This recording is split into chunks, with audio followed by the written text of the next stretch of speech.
Hi, Big Tractor Power fans. This video comes to you from northeastern North Carolina, where a 150 horsepower International 3588 2+2 tractor is working with a custom-built International JXP 600 1214 Moldboard Plow.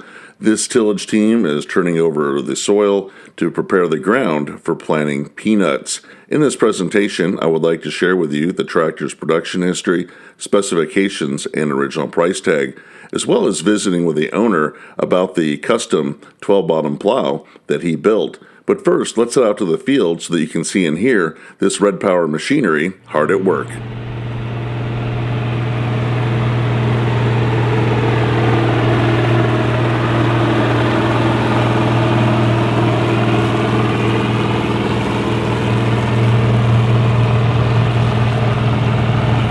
The International 3588 2+2 tractor was introduced in the fall of 1978 under the slogan of a great new way to grow. The 2+2 concept takes the idea of a two-wheel drive tractor's advantage of working in row crops, where the operator has an excellent view of the three-point hitch so that they can run through rows of corn and soybeans, and then combines an additional two drive wheels up front for all-around traction. The 2+2 design brought a new concept to the industry with a front-forward engine for easy serviceability, an articulation point between the engine area and the cab, and then the excellent visibility of the hitch behind the tractor. The 3588 was one of three first-generation 2+2 tractors offered by International. The other models included the 130 PTO horsepower 3388, also introduced in 1978, and then for model year 1980, the 170 PTO horsepower 3788 joined the lineup. The 3588 and the other 2+2 tractors were manufactured at International Harvesters Farmall Works located in Rock Island, Illinois. A total of 5,643 3588s were manufactured from 1978 through 1981. The 3588 is powered by a 7.6-liter, 466 cubic inch International Harvester DT 466B 6-cylinder turbocharged engine, rated at 150 PTO horsepower. It's equipped with a 90-gallon diesel fuel tank. It features an International Harvester torque amplifier transmission with 16 forward and 8 reverse speeds, allowing the tractor to travel from 1.8 up to 20.4 miles per hour. When this machine rolled off the assembly line, it weighed in at 16,520 pounds. It has a recommended operating weight of 17,620 pounds and can be fully field weighted up to 22,000 pounds. When the International 3588 2+2 tractor was new, it had a price tag of $51,260. I'm here with Bill Jennings, known as Red Bibs Bill on YouTube. Bill, it's great to see your 3588 2+2. How did you find this tractor? Well, back in 2009, I wanted me a tractor to play with, and I really was looking for an International 1456. And I started going to Nebraska to pick up a disc harrow in a truck. And anyway, I was looking for 1456 at different states, Indiana, Ohio, and at that time there were just none available that I'd like the condition of. And anyway, the guy that I'm buying the disc from, he was an equipment dealer out there. He said he had a tractor I might like to look at. And so eventually I got at it in Norfolk, Nebraska, is where I bought it from. And this tractor was sitting there, and I never knew International ever made anything to look like that. That's the first one I've ever seen. The first time I looked at that thing, I said, what in the devil is that thing? And here, I said, it's different, I'm different, why not? So I bought it and brought it back to North Carolina. It's a very cool tractor, and we can take a look here. Something they don't get to see when they're out in the field is you got it opened up here for service this morning before the plow day. And maybe we'll take a look at the engine real quick. Sure. So what model IH engine is in this one? That's a DT 466B, I believe. What that is. Oh, it's kind of got that shark nose, or also nicknamed the anteater. Oh, yeah, it's neat to Snoopy. see how it slides open and easy service. Yeah. So Bill, you pulled an international JXP 600 custom built plow with your 2+2. It's very cool to see, and it's been neat to follow it on YouTube how you constructed it. It's quite a construction. It sure was. So what went into building, or why did you want to make your own plow? I don't know. I just got the idea in my head. I made a fully mounted 8-bottom plow, and anyway, this is the next progression, I guess, I wanted to do. I just wanted to do it, and it's actually made out of 2 international 560 semi-mount plows, and some of the stuff is kind of mixed up a little bit. This part right here, I hate to say it, is actually John Deere. And it looks good in red. Oh yeah. I tell my friends about that, and they tease me about that, and I tell them, well, I bent that thing, and when I got it straightened out, I had it sandblasted and got all that green paint off of it and painted it red, and never had any more trouble with it. And so I'm always carrying on about something. That's good. You've got a big set of IH weights here. Yeah, the reason for those weights, all these plows have a tendency to want to rock to the back, like if they want to rock to the right. You got to have something to hold it down.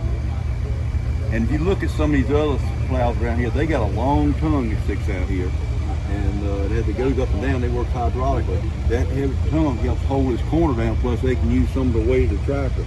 And I was trying to go a different route. I wanted to use a semi-mount setup, and I was told it wouldn't work. I got to thinking, I used to have an international 710 plow. The front of it looked similar to this. I said, I don't see why it won't work.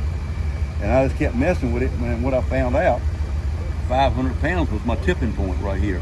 And anyway, that would balance it out, so I put 800 pounds on it. What would happen, the lift would just go up because there's no down pressure on this. And so I put this on here, and now when it goes up and down, this is nice and no problem whatsoever. That's the reason for the weight. It's to counter the whole. So there, where it bolts onto the front, that's off of a white plow.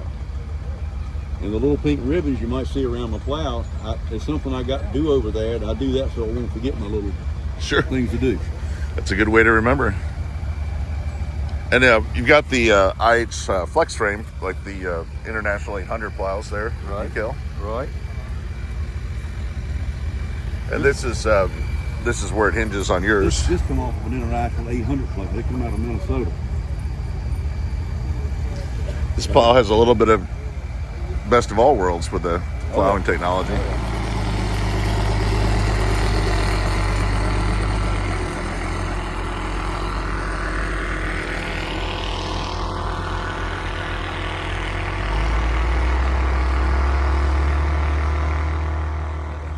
That come off of 1206, that toolbox. Okay.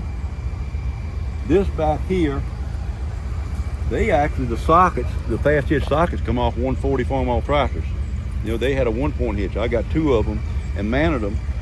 And then these prongs right here are actually factory international. My dad bought a 706 in 1965 and bought a 514-inch plow just like this one. It had the same setup in here, and it was fast hitch. And to convert that to fast hitch, you had to put these prongs on there. And the reason I wanted it fast hitch, or some way to disconnect it, was moving it to plow days. If you move this thing all together, you got to have a crane to pick it up in 3 points. I can break this apart, and we can take most any front end loader and pick it up and move it around. That was the reason behind that right there. And then you also construct your tail wheel and everything back here. Yeah. Now this gate wheel come off a wheel ridge plow, and I did have the international where you pull a pin, and I'm kind of, I reckon, a stickler. I just want to be able to adjust it to that 1/4 inches at the time, and I couldn't do it with the other. Now this tail wheel, so that's another one of my little ribbons, remember something. This actually come off of a 700 international plow. And I had trouble one time, this gauge wheel wanting to run up here on the land, had to cure that, so all this had to be cut loose, and all this moved over and we welded how that was made. This actual wheel right here, come out of Minnesota too. It came off of an international 200 press drill. A lot of recycling. That's pretty neat. A lot of it. And of course, all the coulters and the fox from here down, that's all pure international. I didn't change into that. We got the heavy duty Super Chief. Yeah, they're super cheap. Yep. And these right here, international, use the box 2 and box channel on their top. And I had a little International 314 with that plows here somewhere behind that little 484 over there right now. I sold it to a guy. International come from the factory, and this 440 plow, they had a tubing on top like that. And I thought, that looks good. So it cost me a lot of money, that little idea. And so I decided to go with this route right here because I just like the looks of it. Well, it looks good. They built all their plows in Canton, Illinois. Yeah, and all this stuff had to be made. I mean, all these might not think it's accurate. Them bolts have to be in the right place. Let me take it out. Well, there's a lot to the science and the draft of making one of these work. Yes, it is. And so you got in here, when I built this, International, when they had used this plow as a semi-mount plow, this bottom one here, it was back here. And I had to put one here because I'd be missing a space, or else I had to move the plow way over here. And I didn't want that. This is part of my counterweight, like my weights up front. Okay. This also helps with counterweight that, like this. So what I did, I just shoved the whole bar forward, one, and then took one off the back and put it up here, and I'd be able to slot in. So how many bottoms are on the plow, and what's your spacing on it? They're 12-14s. That's a big plow. Yeah, pretty good size plow. And then it's the JPX 600. How did you come up with that model number? Well, JPX stands for Jennings Experimental Plow. I've got them on some other ones. The 600 come up, International Plow was an 800 plow. And the way I designed this thing to be about 25, in 12 bottoms, it's about 25% smaller the way I designed it in size. Same number of bottoms, just narrower cut. And so it's about 25% smaller, so I said I'll take 25% of 800, and that's 600. That's how I come up with it. Very good. And then you made up your own serial tag here right on the hitch. Yes, I did. That was Pine Knob, people in Illinois, I can't remember, they made it. And I come up with that, and then, of course, anything I make, I always different. I always just put serial number 1. Just kind of looks sharp, I think. It sure does. It's a great piece of engineering, and it'll look good turning over some ground. So what else did you have to modify on the hitch to make it work? I got in the field. Of course, I had trouble with the rear ferrule wheel. I got that fixed. I'll explain that. Then I had trouble with the tractor running too close to the furrow wall, and when the tractor dug in the pull, it would break it down, and I'd fall. It would just slide itself right over towards the furrow. And so I said, I need to get to my left more. And when I'm not talking direction, I'm talking like if I'm standing in the back of the plow, this is left and this is right. It's the same thing. So I had to get more to my left. And so I tore all this stuff out of here. I mean, from right there all the way over. And then we built it with a 4x6 tube, and it used to be a boxed International channel. The International made an on-land hitch for the 550 and 560 plow. And this was taken off that on-land hitch and added to this right here. And then while I was at it, I knew I needed some weights over here, so we went ahead, and this was all fabricated. Everything was made right there. Fabricated, so I could hang these weights on there. And so that serves the two things, to move my plow over, and also for my weight box.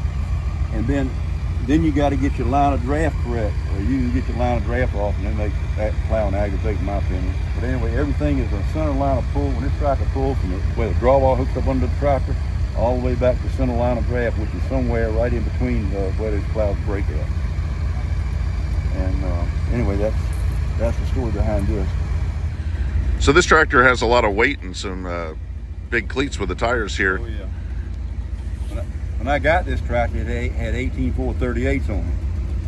Then a friend of mine showed me a picture of a tractor that was up in Canada pulling an International pull type combine, and had these kind of tires on it. And I got myself set on fire with it.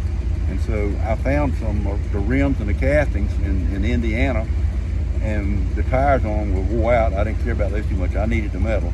And brought them home, and I put these 23 130s on there, and that's how that happened. And then I knew I needed some weight in my tires, and so I weighted everything I could to the max. And it's about 3,000 pounds of iron hanging on this thing.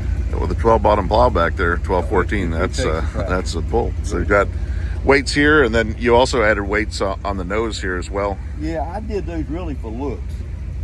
And it turned out it helped, because I had trouble with power hopping on the front end.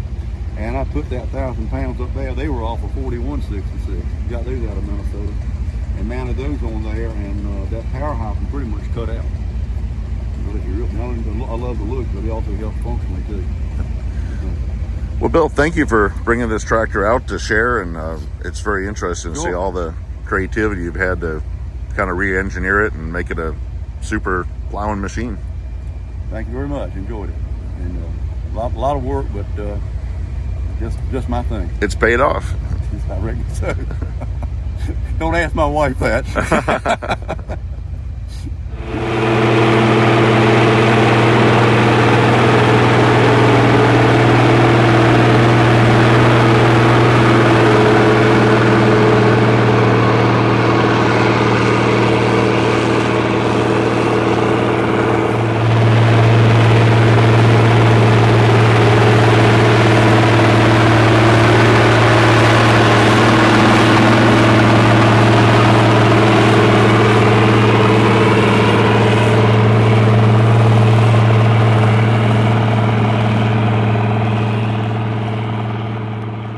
I hope that you've enjoyed spending some time out in the field with Red Bibs Bill's International 3588 2+2 tractor, working with the JXP 600 1214 Moldboard Plow. I would like to hear in the comment section below this video if you use a 2+2 tractor on your farm. Tell me about the model that you're running and the implements that it operates. If you have appreciated this presentation, I hope that you'll consider subscribing to Big Tractor Power YouTube, where there's over 3,000 videos of farm machines in action. As always, thank you for watching.